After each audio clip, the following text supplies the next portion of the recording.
The Canadian, The Land of Promise, Somerset Maugham, Part 6 and the Conclusion. Chapter 16. One afternoon, shortly after dinner, she had gone out to gather a nosegay of wild flowers to brighten her little living room.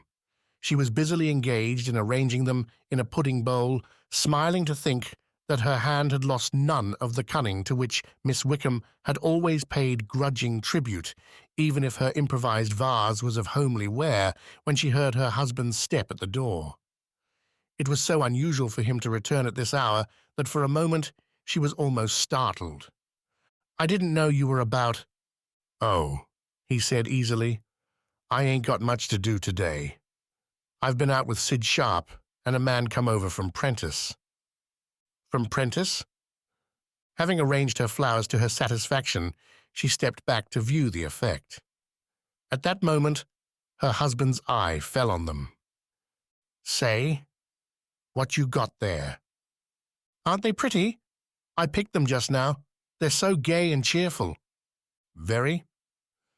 But his tone had none of the enthusiasm with which he usually greeted her efforts to beautify the house. A few flowers make the shack look more bright and cozy. He took in the room with a glance that approved of everything. "You've made it a real home, Nora. Mrs. Sharp never stops talking of how you've done it. She was saying only the other day it was because you was a lady. It does make a difference, I guess, although I didn't used to think so." Nora gave him a smile full of indulgence. "I'm glad you haven't found me quite a hopeless failure. I guess I've never been so comfortable in all my life. It's what I always said.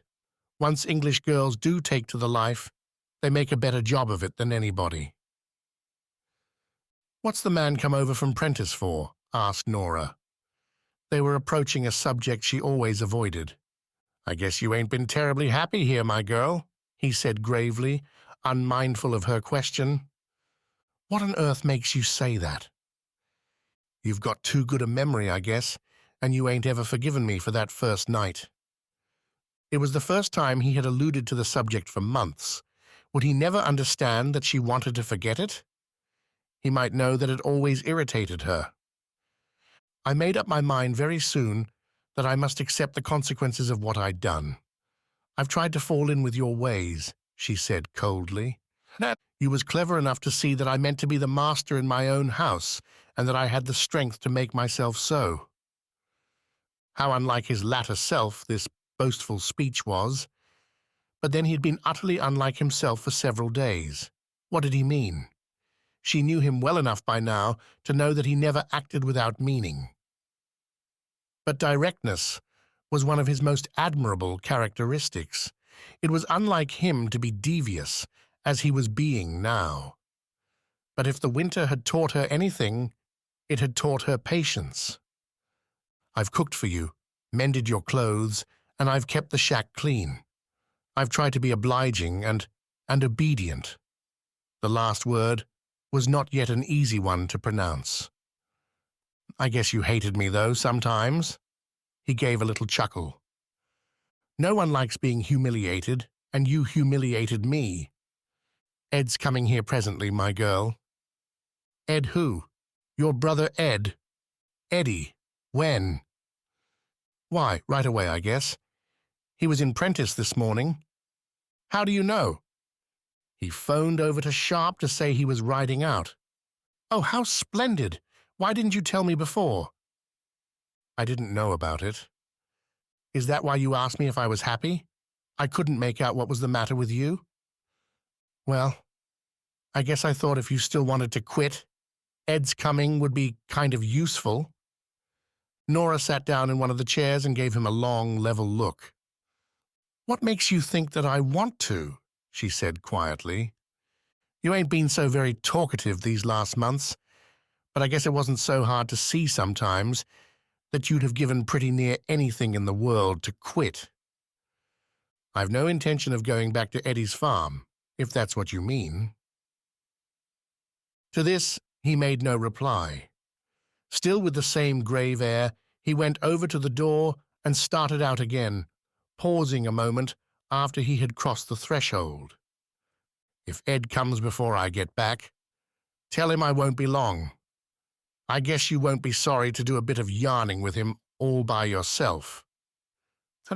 You are not going away with the idea that I'm going to say beastly things to him about you, are you? No, I guess not. That ain't your sort. Perhaps we don't know the best of one another yet, but I reckon we know the worst by this time. Frank, she said sharply, there's something the matter. What is it? Why, no, there's nothing. Why? You've not been yourself the last few days. I guess that's only your imagination. Well, I'd better be getting along. Sid and the other fellow will be waiting for me. Without another look in her direction, he was gone, closing the door after him. Nora remained quite still for several minutes, biting her lips and frowning in deep thought. It was all very well to say that there was nothing the matter. But there was. Did he think she could live with him day after day all these months and not notice his change of mood, even if she could not translate it? He had still a great deal to learn about women. On the way over to the shelf to get her work, she paused a moment beside her flowers to cheer herself once more with their brightness. Sitting down by the table, she began to darn one of her husband's thick woolen socks. An instant later, she was startled by a loud knock on the door. With a little cry of pleasure, she flung it open to find Eddie standing outside. She gave a cry of delight. Somehow, the interval since she had seen him last, significant as it was in bringing to her the greatest change her life had known, seemed for the second longer than all the years she had spent in England without seeing him. "Eddie! Oh, my dear, I'm so glad to see you!" she cried, flinging her arms around his neck. "Hello there," he said awkwardly. "But how did you come? I didn't hear any wheels." "Look." He pointed over to the shed. She looked over his shoulder to see Reggie Hornby grinning at her from the seat of a wagon. "Why, it's Reggie Hornby, Reggie," she called. Reggie took off his broad hat with a flourish. "Tell him he can put the horse in the lean-to." "All right, Reg," called Marsh. "Give the old lady a feed and put her in the lean-to." "Right-o." "Didn't you meet Frank? He's only just this moment gone out." "No. He'll be back presently. Now come in. Oh, my dear, it is splendid to see you." "You're looking fine, Nora." "Have you had your dinner?" "Sure. We got something to eat before we left Prentice." "Well, you'll have a cup of tea?" "No, I won't have any, thanks." "Ah," laughed Nora happily, "you're not a real Canadian yet, if you refuse a cup of tea when it's offered you. But do sit down and make yourself comfortable," she said, fairly pushing him into a chair. "How are you getting along, Nora?" His manner was still a little constrained. They were both thinking of their last parting, but she, being a woman, could carry it off better. "Oh, never mind about me," she said gaily. "Tell me all about yourself. How's Gertie? And what has brought you to this part of the world? And what's Reggie Hornby doing here? And is Thingamajig still with you? You know, the hired man." The word "other" almost slipped out. "What was his name, Trotter, wasn't it? Oh, my dear, don't sit there like a stuffed pig, but answer my questions, or I'll shake you." "My dear child, I can't answer 15 questions all at once." "Oh, Eddie, I'm so glad to see you. You are a perfect duck to come and see me." "Now let me get a word in edgeways." "I won't utter another syllable, but for goodness sake, hurry up. I want to know all sorts of things." "Well, the most important thing is that I'm expecting to be a happy father in 3 or 4 months." "Oh, Eddie, I'm so glad. How happy Gertie must be." "She doesn't know what to make of it, but I guess she's pleased right enough. She sends you her love and says she hopes you'll follow her example very soon." "I?" said Nora sharply.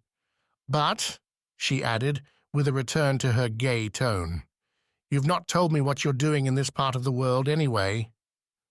"Anyway?" Nora blushed. "I've practically spoken to no one but Frank for months. It's natural that I should fall into his way of speaking." "Well, When I got Frank's letter about the clearing machine. Frank has written to you? Why, yes, didn't you know? He said there was a clearing machine going cheap at Prentice. I've always thought I could make money down our way if I had one. They say you can clear from 3 to 4 acres a day with one. Frank thought it was worth my while to come and have a look at it. And he said he guessed you'd be glad to see me. How funny of him not to say anything to me about it, said Nora, frowning once more. I suppose he wanted to surprise you. And now for yourself. How do you like being a married woman? Oh, all right, but you haven't answered half my questions yet. Why has Reggie Hornby come with you? Do you realize I've not seen you since before you were married? That's so. You haven't, have you? I've been a bit anxious about you. That's why, when Frank wrote about the clearing machine, I didn't stop to think about it, but just came. It was awfully nice of you. But why has Reggie Hornby come? Oh, he's going back to England. Is he? Yes, he got them to send his passage money at last. His ship doesn't sail till next week, and he said he might just as well stop over here and say goodbye to you. How has he been getting on? How do you expect? He looks upon work as something that only damned fools do. Where's Frank? Oh, he's out with Sid Sharp. Sid's our neighbor. He has the farm you passed on your way here. Getting on all right with him, Nora? Why, of course, said Nora with just a suggestion of irritation in her voice. What's that boy doing all this time? She asked, going over to the window and looking out. He is slow, isn't he? But Marsh was not a man whom it was easy to sidetrack. It's a great change for you, this, after the sort of life you've been used to. I was rather hoping you'd have some letters for me, said Nora from the window. I haven't had a letter for a long time. As a matter of fact, she had no reason to expect any, not having answered Miss Pringle's last, and having practically no other correspondent. But the speech was a happy one, in that it created the desired diversion. There now, said her brother, with an air of comical consternation. I've got a head like a sieve. 2 came by the last mail. I didn't forward them because I was coming myself. You don't mean to tell me you've forgotten them? No, here they are. Nora took them with a show of eagerness. They don't look very exciting, she said, glancing at them. One's from Agnes Pringle, the lady's companion that I used to know at Tunbridge Wells, you remember? And the other's from Mr. Wynne. Who's he? Oh, he was Miss Wickham's solicitor. He wrote to me once before to say he hoped I was getting on all right. I don't think I want to hear from people in England any more, she said in a low voice, more to herself than to him, tossing the letters on the table. My dear, why do you say that? It's no good thinking of the past, is it? Aren't you going to read your letters? Not now. I'll read them when I'm alone. Don't mind me. It's silly of me, but letters from England always make me cry. Nora, then you aren't happy here. Why shouldn't I be? Then why haven't you written to me but once since you were married? I hadn't anything to say. And then, carrying the war into the enemy's quarter, I'd been practically turned out of your house. I don't know what to make of you. Frank Taylor's kind to you and all that sort of thing, isn't he? Very. But don't cross-examine me. There's a dear. When I asked you to come and make your home with me, I thought it mightn't be long before you married, but I didn't expect you to marry one of the hired men. Oh, my dear, please don't worry about me. Nora was about at the end of her endurance. It's all very fine to say that, but you've got no one in the world belonging to you except me. Don't, I tell you. Nora! Now listen, we've never quarreled once since the first day I came here. Now are you satisfied? She said it bravely, but it was with a feeling of unspeakable relief that she saw Reggie Hornby at the door. She certainly had never before been so genuinely glad to see him. As she smilingly held out her hand, her eye took in his changed appearance. Gone were the overalls and the flannel shirt, the heavy boots and broad belt. Before her stood the Reggie of former days in a well-cut suit of blue serge and spotless linen. She was surprised to find herself thinking, after all, men looked better in flannels. "I was wondering what on earth you were doing with yourself," she said gaily. "I say," he said, his eye taking in the bright little room, "this is a swell shack you've got. I've tried to make it look pretty and homelike." "Hello, what's this?"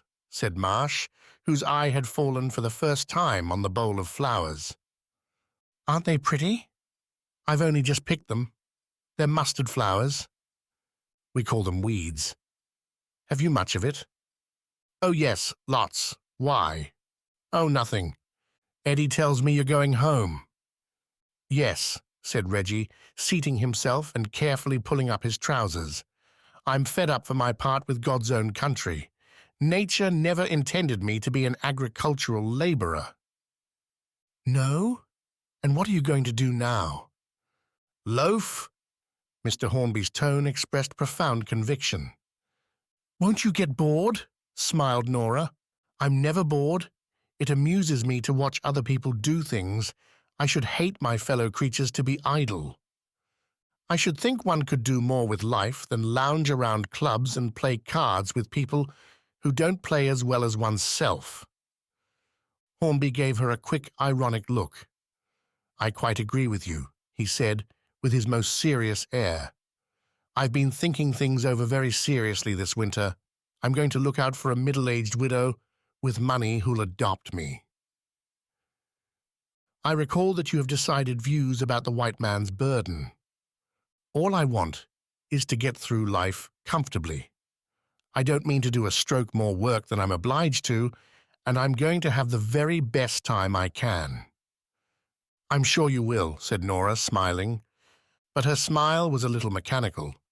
Somehow she could no longer be genuinely amused at such sentiments which, in spite of his airy manner, she knew to be real. And yet it was not so very long ago that she would have thought them perfectly natural in a man of his position. Somehow her old standards were not as fixed as she had thought them. "The moment I get back to London," continued Hornby imperturbably, "I'm going to stand myself a bang-up dinner at the Ritz. Then I shall go and see some musical comedy at the Gaiety, and after that I'll have a slap-up supper at Romano's. England, with all thy faults, I love thee still," he finished piously. "I suppose it's being alone with the prairie all these months," said Nora, more to herself than him. "But things that used to seem clever and funny, well, I see them altogether differently now." "I'm afraid you don't altogether approve of me," he said, quite unabashed. "I don't think you have much pluck," said Nora, not unkindly. "Oh, I don't know about that. I've as much as anyone else, I expect, only I don't make a fuss about it." "Oh, pluck to stand up and let yourself be shot at." She flushed slightly at the remembrance of Frank standing in this very room in front of the gun in her hand. Would she ever forget his laugh? But pluck to do the same monotonous thing day after day, plain, honest, hard work, you haven't got that sort of pluck. You're a failure, and the worst of it is you're not ashamed of it. It seems to fill you with self-satisfaction. Oh, you're incorrigible," she ended with a laugh. "I am. Let's let it go at that. I suppose there's nothing you want me to take home. I shall be going down to Tunbridge Wells to see Mother. Got any messages?" "I don't know that I have. Eddie has just brought me a couple of letters. I'll have a look at them first." She went over to the table and picked up Miss Pringle's letter and opened it. After reading a few lines, she gave a little cry. "Oh!" "What's the matter?" asked Marsh. "What can she mean? Listen. I've just heard from Mr. Wynne about your good luck, and I'm glad to say I have another piece of good news for you." Dropping the letter, she tore open the other. It contained a cheque. She gave it a quick glance. A cheque for £500. "Oh, Eddie, listen." She read from Mr. Wynne's letter. "Dear Miss Marsh, I have had several interviews with Mr. Wickham in relation to the late Miss Wickham's estate, and I ventured to represent to him that you had been very badly treated. Now that everything is settled, he wishes me to send you the enclosed cheque as some recognition of your devoted services to his late aunt. £500. That's a very respectable sum, said Marsh, nodding his head sagely. I could do with that myself, remarked Hornby. I've never had so much money in all my life. But what's the other piece of good news that Miss Stick-in-the-Mud has for you? Oh, I quite forgot. Where is it? Her brother stooped and picked the fallen letter from the floor. Thank you. Oh, yes, piece of good news for you. I write at once so that you may make your plans accordingly. I told you in my last letter, did I not, of my sister-in-law's sudden death? Now my brother is very anxious that I should make my home with him, so I'm leaving Mrs. Hubbard. She wishes me to say that if you care to have my place as her companion, she will be very pleased to have you. I have been with her for 13 years, and she has always treated me like an equal. She is very considerate, and there is practically nothing to do but to exercise the dear little dogs. The salary is £35 a year. But, said Marsh, looking at the envelope in his hand, the letter is addressed to Miss Marsh. I'd intended to ask you about that. Don't they know you're married? No, I haven't told them. What a lark, said Reggie, slapping his knee. You could go back to Tunbridge Wells, and none of the old frumps would ever know you'd been married at all. Why, so I could, said Nora in a breathless tone. She gave Hornby a strange look and turned toward the window to hide the fact that she had flushed to the roots of her hair. Her brother gave her a long look. Just clear out for a minute, Reg. I want to talk with Nora. Righto! He disappeared in the direction of the shed. Nora, do you want to clear out? What on earth makes you think that I do? You gave Reg such a look when he mentioned it. I'm only bewildered. Tell me, did Frank know anything about this? My dear, how could he? It's most extraordinary. He was talking about my going away only a moment before you came. About your going away? But why? She realized that she had betrayed herself and kept silent. Nora, for goodness sake, tell me if there's anything the matter. Can't you see it's now or never? You're keeping something back from me. I could see it all along, ever since I came. Aren't you two getting on well together? Not very, she said, in a low, shamed tone. Why in heaven's name didn't you let me know? I was ashamed, but you just now said he was kind to you. I have nothing to reproach him with. I tell you, I felt there was something wrong. I knew you couldn't be happy with him. A girl like you, with your education and refinement, and a man like him, a hired man. Oh, the whole thing would have been ridiculous if it weren't horrible. Not that he's not a good fellow and as straight as they make them, but, well, thank God. I'm here, and you've got this chance. Eddie, what do you mean? You're not fit for this life. I mean, you've got your chance to go back home to England. For God's sake, take it. In 6 months' time, all you've gone through here will seem nothing but a hideous dream. The expression of her face was so extraordinary, such a combination of fear, bewilderment, and something that was far deeper than dismay, that he stared at her for a moment without speaking. Nora, what's the matter? I don't know, she said hoarsely. But she did. At his words, the picture of the little shack, her home now, as it had looked the first time she saw it in all its comfortlessness, its untidy squalor, rose before her eyes, and she saw a lonely man clumsily busying himself about the preparation of an illy-cooked meal, and later sitting smoking in the desolate silence. She saw him go forth to his daily toil with all the lightness gone from his step, to return at nightfall with a heaviness born of more than mere physical fatigue to the same bleak bareness.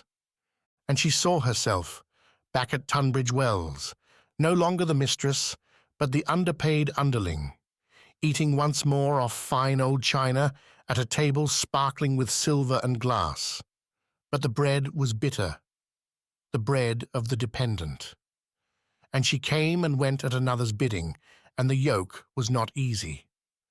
She trod once more, round and round, in that little circle which she knew so well.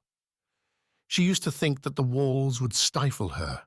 How much more would they not stifle her now that she had known this larger freedom? "I say," said Reggie's voice from the doorway, "here's someone coming to see you." Chapter 17. It was Mrs. Sharp, making her laborious way slowly up the path. "Why," said Nora in a low voice, "it's Mrs. Sharp, the wife of our neighbour. Whatever brings her here on foot, she never walks a step if she can help it." "Good afternoon, Mrs. Sharp," she called. Mrs. Sharp had apparently come on some sudden impulse. Usually, well as they knew each other by this time, she always made more or less of a toilet before having her husband drive her over. But today, she had evidently come directly from her work. She wore a battered old skirt and a faded shirtwaist, none too clean. On her head was an old sunbonnet, the strings of which were tied in a hard knot under her fat chin. "Come right in," said Nora cordially. "You do look warm." "Good afternoon to you, Mrs. Taylor. Yes, I'm all in a perspiration. I've not walked so far, well, goodness alone knows when." "This is my brother," said Nora, presenting Eddie. "Your brother? Is that who it is?" "Why, you seem surprised." Mrs. Sharp forbore any explanation for the moment. Sinking heavily into the rocking chair, she accepted with a grateful nod the fan that Nora offered her. There was nothing to do but to give her time to recover her breath. Nora and Eddie sat down and waited. "I was so anxious," Mrs. Sharp at length managed to say, still panting, whether with exhaustion or emotion, Nora could not tell, between her sentences. "I simply couldn't stay indoors another minute. I went out to see if I could catch a sight of Sid. And I walked on, and then I saw the rig, what's outside, and it gave me such a turn. I thought it was the inspector. I just had to come. I was that nervous." "But why? Is anything the matter?" asked Nora, completely puzzled. "You're not going to tell me you don't know about it? When Sid and Frank haven't been talking about anything else since Frank found it?" "Found it? Found what?" "The weed," said Mrs. Sharp simply.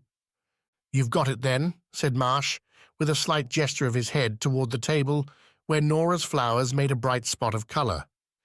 "It's worse here, at Taylor's. But we've got it too." What does she mean?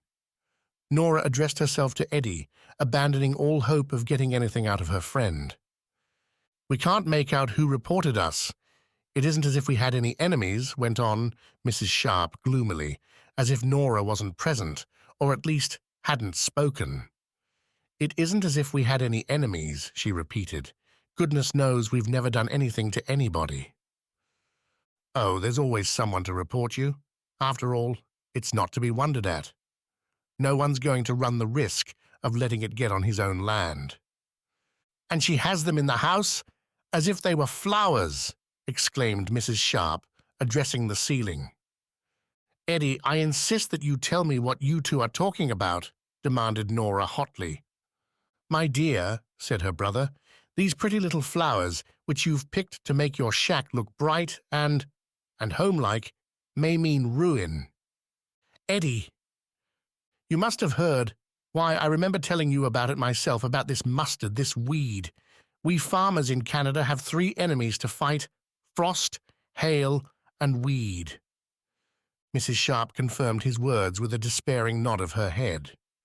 "We was hailed out last year," she said. "Lost our whole crop. Never got $1 for it. And now, if we lose it this year too, why, we might just as well quit and be done with it." "When it gets into your crop," Marsh explained for Nora's benefit, "you've got to report it. If you don't, one of the neighbors is sure to.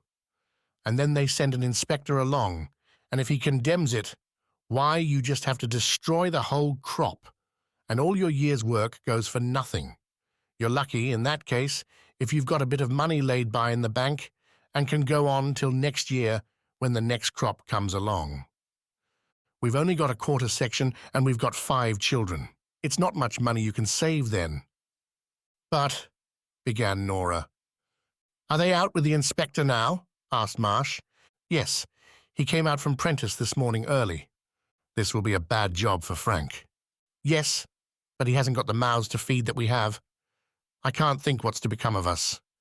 He can hire out again. Nora's face flushed. I wonder why he hasn't told me anything about it. I asked him, only this morning, what was troubling him. I was sure there was something, but he said not, she said sadly. Oh, I guess he's always been in the habit of keeping his troubles to himself, and you haven't taught him different yet. Nora was about to make a sharp retort, but realizing that her good neighbor was half beside herself with anxiety and nervousness, she said nothing. A fact which the unobservant Eddie noted with approval. Well, he said as cheerfully as he could, you must hope for the best, Mrs. Sharp. Sid says we've only got it in one place, but perhaps he's only saying it, so as I shouldn't worry. But you know what them inspectors are. They don't lose nothing by it. It don't matter to them if you starve all winter. Suddenly, she began to cry. Great sobs racked her heavy frame. The big tears rolled down her cheeks. Nora had never seen her give way before, even when she talked of the early hardships she had endured or of the little one she had lost. She was greatly moved, for this good, brave woman who had already suffered so much. Oh, don't cry, dear Mrs. Sharp. After all, it may all turn out right. They won't condemn the whole crop unless it's very bad, you know, Marsh reminded her. Too many people have got their eyes on it, the machine agent and the loan company. Mrs. Sharp had regained her self-control in sufficient measure to permit of her speaking. She still kept making little dabs at her eyes with a red bandana handkerchief, and her voice broke occasionally. What with the hail that comes and hails you out, and the frost that kills your crop just when you're beginning to count on it, and now the weed. She had to stop again for a moment. I can't bear any more. If we lose this crop, I won't go on. I'll make Sid sell out, and we'll go back home. We'll take a little shop somewhere.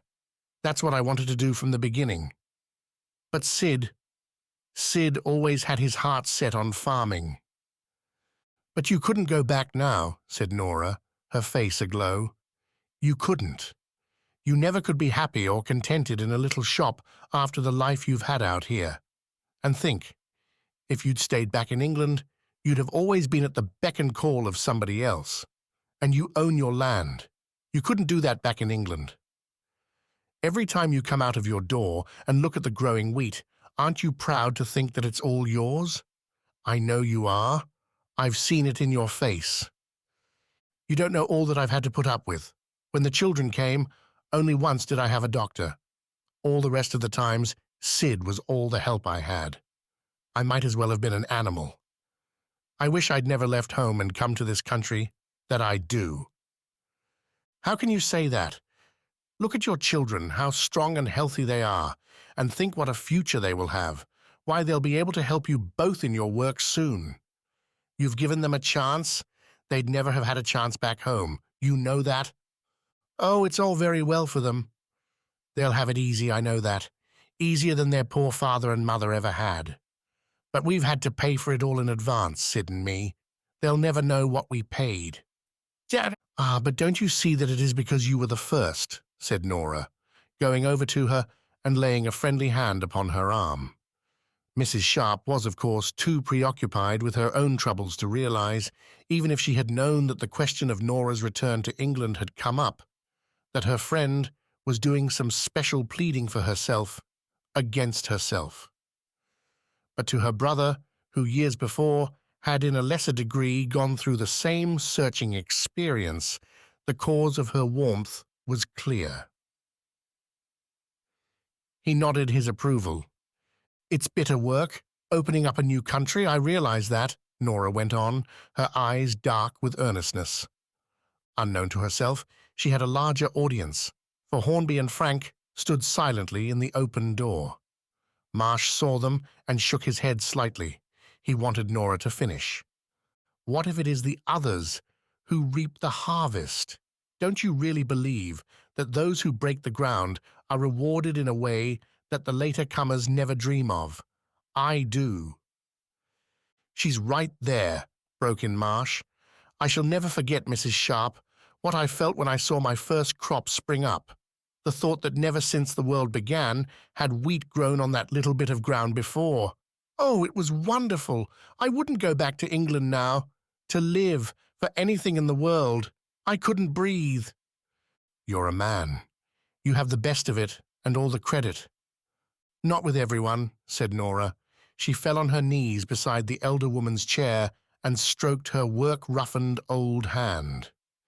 The outsiders don't know. You mustn't blame them. How could they? It's only those who've lived on the prairie who could know that the chief burden of the hardships of opening up a new country falls upon the women. But the men who are the husbands, they know, and in their hearts they give us all credit. I guess they do, Mrs. Sharp, said Marsh earnestly. Mrs. Sharp smiled gratefully on Nora through her tears. Thank you for speaking so kindly to me, my dear. I know that you are right in every blessed thing you've said. You must excuse me for being a bit downhearted for the moment. The fact is, I'm that nervous that I hardly know what I'm saying. But you've done me no end of good. That's right. Nora got slowly to her feet. Sid and Frank will be here in a minute or two, I am sure. And you're perfectly right, both of you, Mrs. Sharp repeated. I couldn't go back and live in England again. If we lose our crop, well, we must hang on some way till next year. We shan't starve, exactly. A person's got to take the rough with the smooth, and take it by and large, it's a good country. Ah, now you're talking more like yourself, the self that used to cheer me up when... Turning, she saw her husband standing in the doorway. Frank. He was looking at her with quite a new expression. How long had he been there? Had he heard all she had been saying to Mrs. Sharp, carried away by the emotion aroused by the secret conflict within her own heart? She both hoped and feared that he had. "Where's Sid?" said Mrs. Sharp, starting to her feet. "Why, he's up at your place. Hello, Ed. Saw you coming along in the rig earlier in the morning, but I was surprised to find Reg here. Didn't recognize him so far away in his store clothes." "Must have been a pleasant surprise for you," said Hornby with conviction. "What's happened? Tell me what's happened." "Mrs. Sharp came on here because she was too anxious to stay at home," Nora explained. "Oh, you're all right." "We are?" Mrs. Sharp gave a sobbing gasp of relief. "Only a few acres got to go. That won't hurt you. Thank God for that. And it's going to be the best crop we ever had. It's the finest country in the world."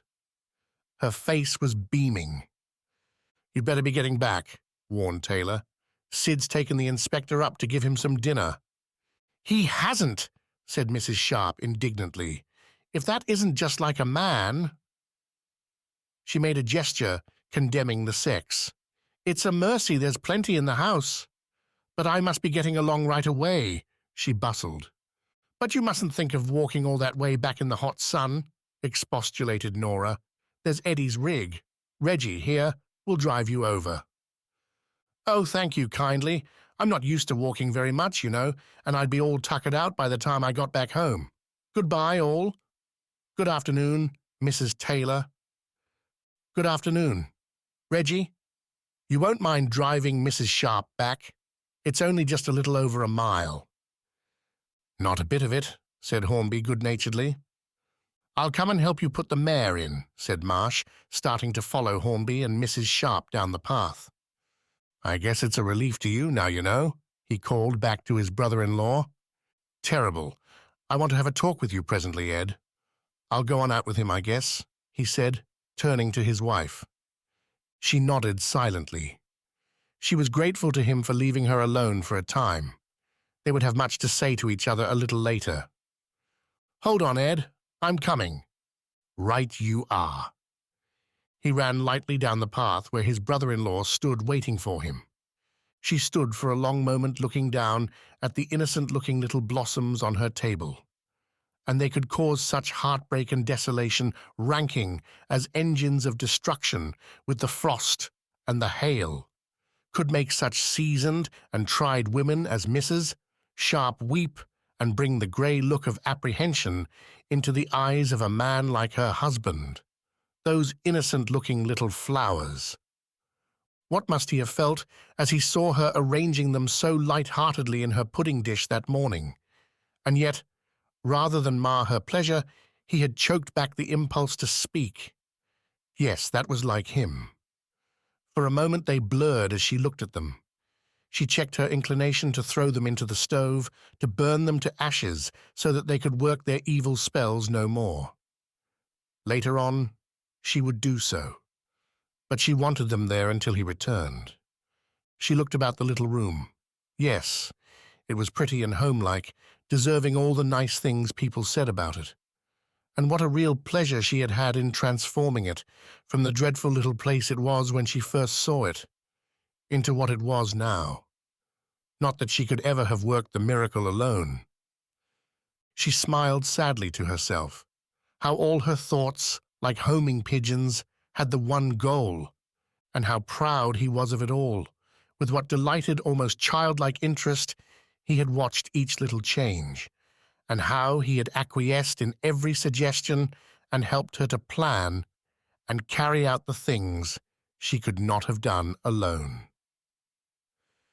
She lived again those long winter evenings when, snug and warm, the grim cruelty of the storms shut out.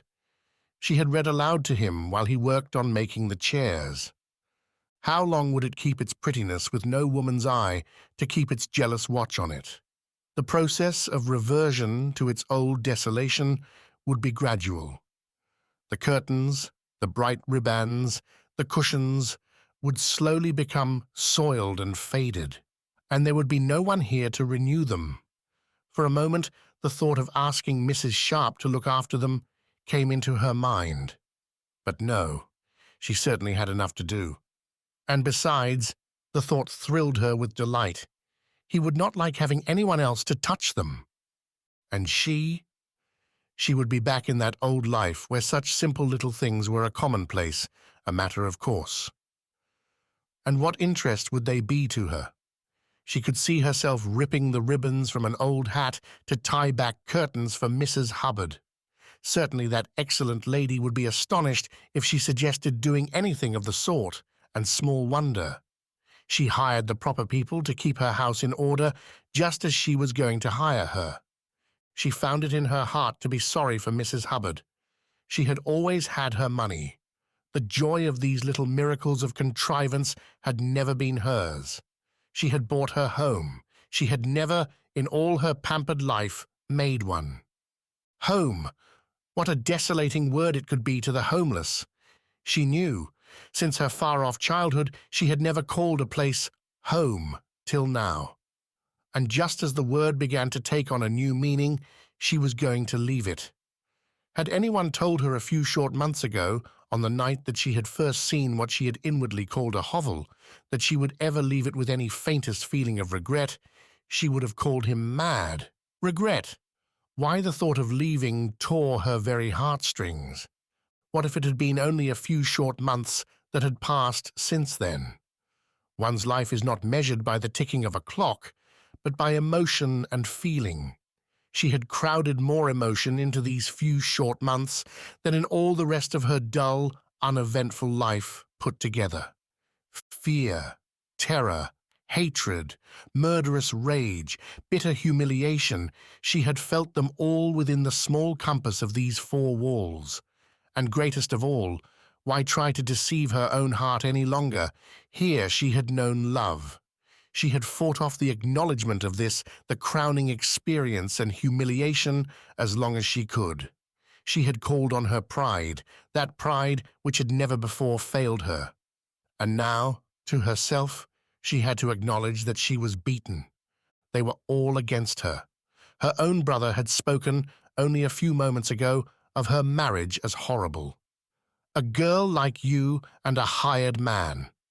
She could hear him now, and he had spoken of her leaving as a matter of course. He couldn't have done it if he had cared. He liked the comforts that a woman brings to a house, the little touches that no man's hand can give, that a woman, even as unskillful as she, brings about instinctively. That was all. Almost any other woman could do as well. He did not prize her for herself. And she would go back to England, and, as Hornby had gleefully said, no one need ever know. She would have a place on sufferance in other people's homes. The only change that the year would have made in her life would be that the cheque in her pocket, safely invested, might save her eventually, when she was too old to serve as a companion, from being dependent on actual charity. And to all outward intents and purposes, the year would be as if it had never been. In 6 months, all you've gone through here will seem nothing but a hideous dream, her brother had promised her. Was there ever a man since the world began that understood a woman? A dream. The only time in her life that she had really lived. No, all the rest of her life might be of the stuff that dreams are made on, but not this. And like a sleepwalker, dead to all sensation, she must go through with it. And she was not yet 30. All of her father's family, and she was physically the daughter of her father, not of her mother, lived to such a great age. In all human probability, there would be at least 50 years of life left to her, 50 years with all that made life worth living behind one. She supposed he would eventually get a divorce. She remembered to have heard that such things were easy out here, not like it was in England. And he was a man who would be sure to marry again. He would want a family. And it was some other woman who would be the mother of his children. The wave of passion that swept her now, made up of bitter regret, of longing, and of jealousy, overwhelmed her as never before.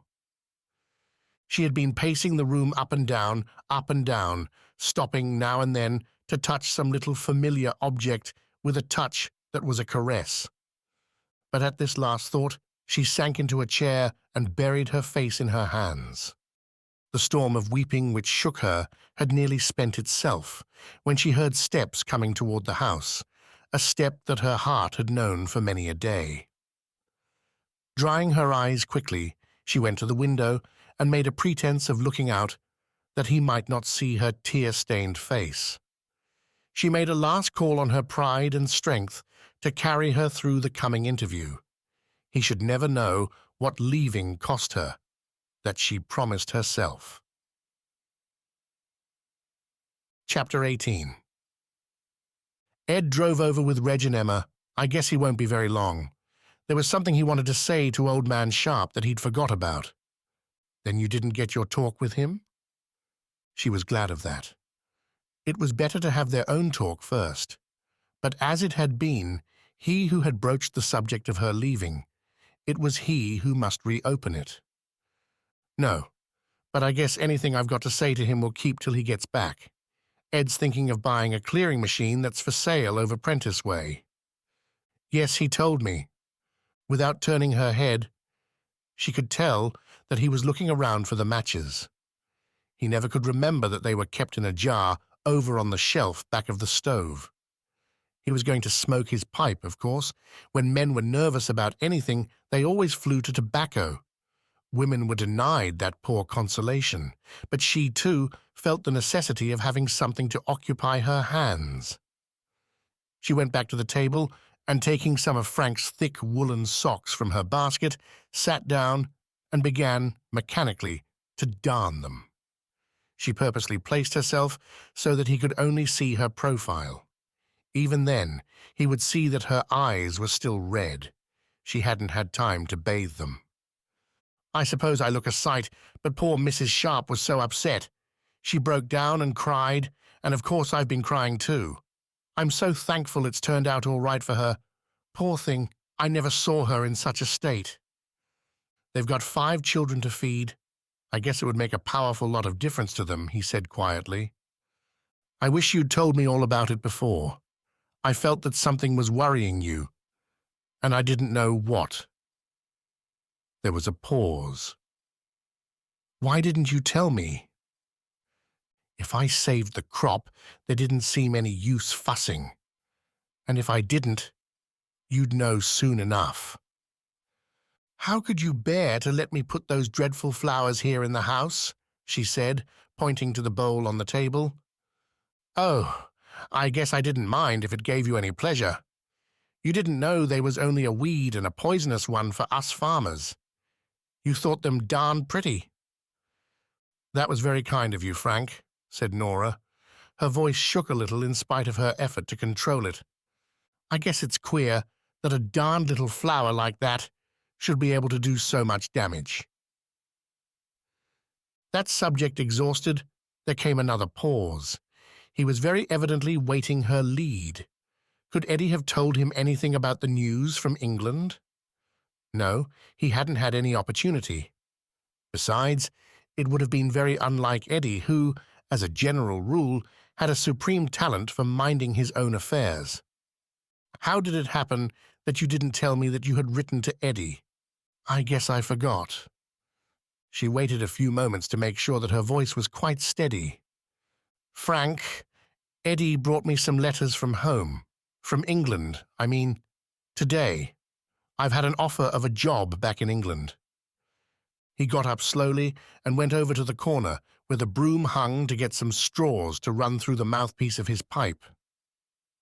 His face was turned from her so that she could not see that he had closed his eyes for a moment and that his mouth was drawn with pain. When he turned, he had resumed his ordinary expression. His voice was perfectly steady when he spoke. An offer of a job? Gee, I guess you'll jump at that.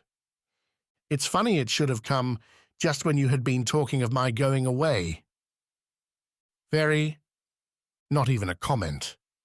Oh, why didn't he say that he would be glad to have her gone, and be done with it? Anything, almost, would be easier to bear than this total lack of interest. She tried another tack. Have you any objection? I guess it wouldn't make a powerful lot of difference to you if I had. He could actually smile, his good-natured, indulgent smile, which she knew so well. What makes you think that? Oh, I guess you only stayed on here because you had to. Nora's work dropped in her lap. Is life always like that? She said with bitter sadness. The things you've wanted so dreadfully seem only to bring you pain when they come. He gave her a swift glance, but went on smoking quietly. She went over to the window again and stood looking out at the stretch of prairie. Presently, she spoke in a low voice, but her words were addressed as much to herself as to him. Month after month, this winter, I used to sit here looking out at the prairie. Sometimes I wanted to scream at the top of my voice. I felt that I must break that awful silence or go mad. There were times when the shack was like a prison. I thought I should never escape. I was hemmed in by the snow and the cold and the stillness, cut off from everything and everybody, from all that had been the world I knew. Are you going to quit right now with Ed? He asked gently. Nora went slowly back to her chair. You seem in a great hurry to be rid of me, she said, with the flicker of a smile. Well, I guess we ain't made a great success of our married life, my girl. He went over to the stove to knock the ashes from his pipe. It's rum, when you come to figure it out, he said, when it was once more lighted. I thought I could make you do everything I wanted, just because I was bigger and stronger. It sure did look like I held a straight flush. And you beat me. I? Said Nora in astonishment. Why, sure. You don't mean to say you didn't know that? I don't know at all what you mean. I guess I was pretty ignorant about women, his began, pacing up and down the floor as he talked. I guess I didn't know how strong a woman could be. You was always giving way. You'd done everything I told you. And all the time, you was keeping something back from me that I couldn't get at.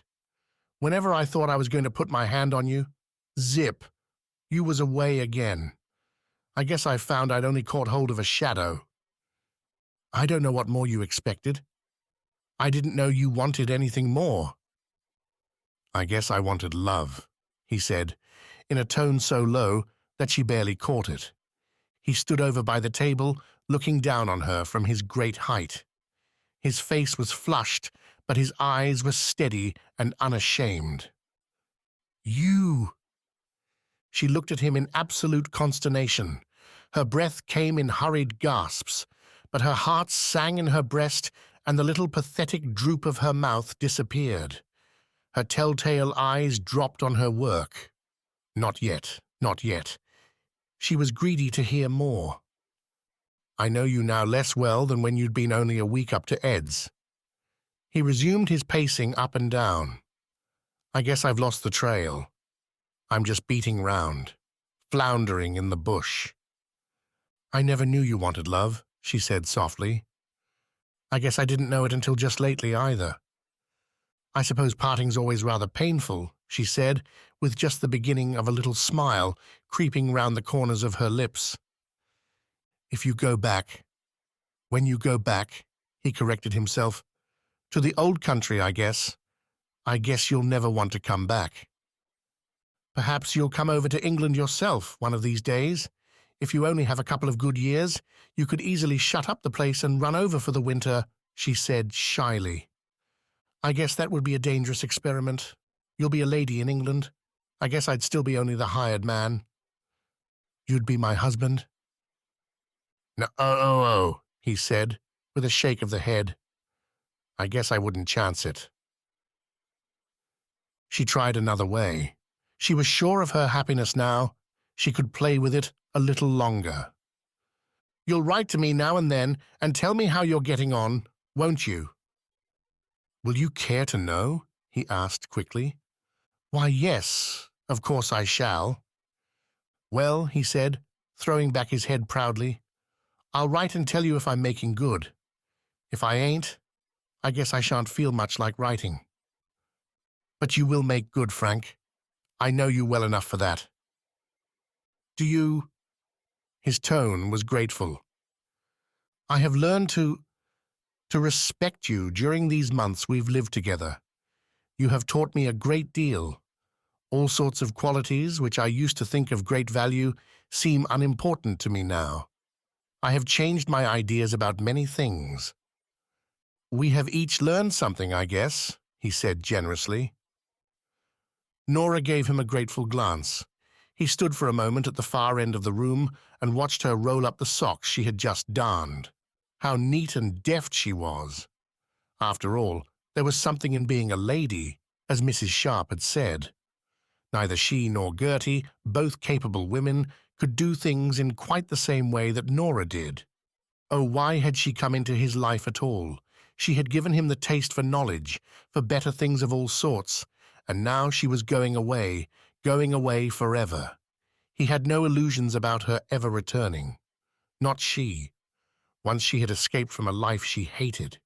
Had she not just said as much when she said that the shack had seemed like a prison to her? And now, in place of going on in the old way that had always seemed good enough to him before he knew anything better, mulling about, getting his own meals with only one thought, one ambition in the world, the success of his crops and the acquisition of more land that he might someday in the dim future have a few thousands laid by, he would always be wanting something he could never get without her. More knowledge of the things that made life fuller and wider and broader, the things that she prized and had known from her childhood. It was cruel and unfair of her to have awakened the desire in him only to abandon him, to have held the cup of knowledge to his lips for one brief instant, and then leave him to go through life with his thirst unslaked. Not that she was intentionally cruel. No, he thought, he knew all of her little faults of temper and of pride by this. Her heart was too kindly to let her wound him knowingly, witness her tenderness to poor Mrs. Sharp only this afternoon. But it hurt, none the less. She had said that she had not known he wanted love. How should she have guessed it? But the real thing that tortured him most was the fact that he wanted her. Her, her. She had been his woman. No other woman in this broad earth could take her place. A little sound, like a groan, escaped him. "You'll think of me sometimes, my girl, won't you?" he said huskily. "I don't suppose I shall be able to help it." She smiled at him over her shoulder as she crossed the room to restore her basket to its place. "I was an ignorant, uneducated man.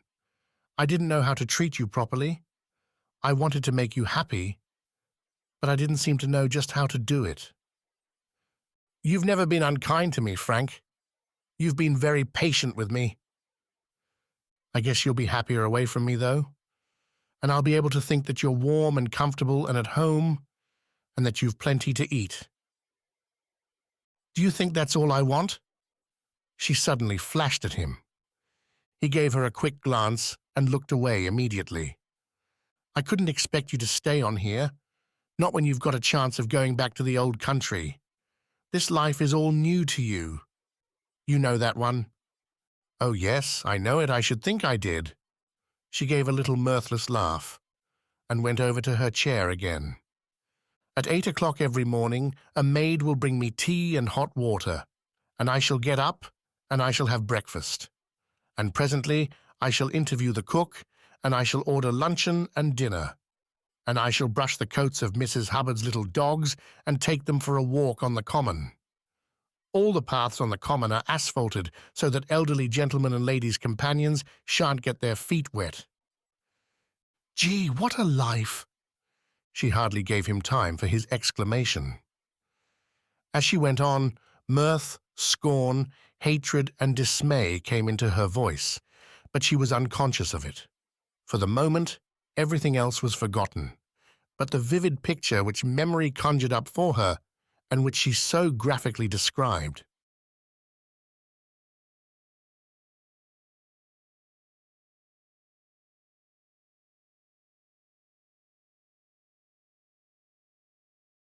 "And then I shall come in and lunch, and after luncheon I shall go for a drive. One day we will turn to the right, and one day we will turn to the left. And then I shall have tea, and then I shall go out again on the neat asphalt paths to give the dogs another walk. And then I shall change my dress and come down to dinner. And after dinner I shall play bezique with my employer, only I must take care not to beat her, because she doesn't like being beaten. And at 10 o'clock I shall go to bed." A wave of stifling recollection choked her for a moment so that she could not go on. Presently she had herself once more in hand. "At 8 o'clock next morning a maid will bring in my tea and hot water, and the day will begin again. Each day will be like every other day. And can you believe it? There are hundreds of women in England, strong and capable, with red blood in their veins, who would be eager to get this place which is offered to me. Almost a lady, and £35 a year." She did not look toward him, or she would have seen a look of wonder, of comprehension, and of hope pass in turn over his face. "It seems a bit different from the life you've had here," he said, looking out through the open doorway as if to point his meaning. "And you," she said, turning her eyes upon him, "you will be clearing the scrub, cutting down trees, ploughing the land, sowing and reaping. Every day you will be fighting something, frost, hail, or weed. You will be fighting, and I will know that you must conquer in the end. Where was wilderness will be cultivated land. And who knows what starving child may eat the bread that has been made from the wheat that you have grown. My life will be ineffectual and utterly useless, while yours—" "What do you mean?" "Nora, Nora," he said more to himself than to her. "While I was talking to Mrs. Sharp just now, I didn't know what I was saying. I was just trying to comfort her when she was crying, and it seemed to me as if someone else was speaking. And I listened to myself. I thought I hated the prairie through the long winter months, and yet somehow it has taken hold of me. It was dreary and monotonous, and yet I can't tear it out of my heart. There's beauty and a romance about it, which fills my very soul with longing. I guess we all hate the prairie sometimes, but when you've once lived on it, it ain't easy to live anywhere else. I know the life now. It's not adventurous and exciting as they think back home. For men and women alike, it's the same hard work from morning till night, and I know it's the women who bear the greater burden. The men go into the towns, they have shooting now and then, and the changing seasons bring variety in their work. But for the women, it's always the same weary round. Cooking, washing, sweeping, mending in regular and ceaseless rotation. And yet it's all got a meaning. We too have our part in opening up the country. We are its mothers, and the future is in us. We are building up the greatness of the nation. It needs our courage and strength and hope, and because it needs them, they come to us. Oh, Frank, I can't go back to that petty, narrow life. What have you done to me? I guess if I asked you to stay now, you'd stay, he said hoarsely. You said you wanted love. The lovely color flooded her face. Didn't you see? Love has been growing in me slowly, month by month, and I wouldn't confess it. I told myself I hated you. It's only today, when I had the chance of leaving you forever, that I knew I couldn't live without you. I'm not ashamed anymore. Frank, my husband, I love you. He made a stride forward as if to take her in his arms, and then stopped short, smitten by a recollection. I guess I've loved you from the beginning, Nora, he stammered. She had risen to her feet and stood waiting him with shining eyes. But why do you say it as if— What is it, Frank? I can't ask you to stay on now. I guess you'll have to take that job in England for a while anyway. Why? The inspectors condemned my whole crop. I'm busted. Oh, why didn't you tell me? I just guess I couldn't. I made up my mind when I married you that I'd make good. I couldn't expect you to see that it was just bad luck. Anyone may get the weed in his crop, but I guess a man oughtn't to have bad luck. The odds are that it's his own fault if he has. Ah, now I understand about your sending for Eddie. I wrote to him when I knew I'd been reported. But what are you going to do? It's all right about me. I can hire out again. It's you I'm thinking of. I felt pretty sure you wouldn't go back to Ed's. I don't fancy you taking a position as lady help. I didn't know what was going to become of you, my girl. And when you told me of the job you'd been offered in England, I thought I'd have to let you go. Without letting me know you were in trouble. Why, if I wasn't smashed up, do you think I'd let you go? By God, I wouldn't. I'd have kept you. By God, I'd have kept you. Then you're going to give up the land. She made a sweeping gesture, which took in the prospect without. No, he said, shaking his head. I guess I can't do that. I've put too much work in it. And I've got my back up now. I shall hire out for the summer, and next winter I can get work lumbering. The land's my own now. I'll come back in time for the ploughing next year. He had been gazing sadly out of the door as he spoke. He turned to her now, ready to bring her what comfort he could. But in place of the tearful face he had expected to see, he saw a face radiant with joy and the light of love. In her hand was a little slip of colored paper, which she held out to him. Look. What's that? The nephew of the lady I was with so long, Miss Wickham, you know, has made me a present of it. £500. That's $2,500, isn't it? You can take the quarter section you've wanted so long, next to this one. You can get all the machinery you need. And, she gave a little happy, mirthful laugh, you can get some cows. I've learned to do so many things, I guess I can learn to milk, if you'll teach me and be very, very patient about it. Anyway, it's yours to do what you like with. Now, will you keep me? Oh, my girl, how shall I ever be able to repay you? Good heavens, I don't want thanks. There's nothing in all the world so wonderful as to be able to give to one you love. Frank, won't you kiss me?" He folded her in his arms. I guess it's the first time you ever asked me to do that." "I'm sure I'm the happiest woman in all the world," she said happily. As they stood in the doorway, he with his arm about her, they saw Eddie coming up the path toward them. Marsh's honest face, never a good mask for hiding his feelings, wore an expression of bewildered astonishment at their love-like attitude. "It's all right, old dear," said Nora with a happy laugh. "Don't try to understand it. You're only a man. But I'm not going back to England, to Mrs. Hubbard and her horrid little dogs. I'm going to stay right here. This overgrown baby has worked on my feelings by pretending that he needs me. And now, if you'll be good enough to hurry Reggie a little, we'll all have some supper. It's long past the proper time." And as she bustled about her preparations, her brother heard her singing one of the long-ago songs of their childhood.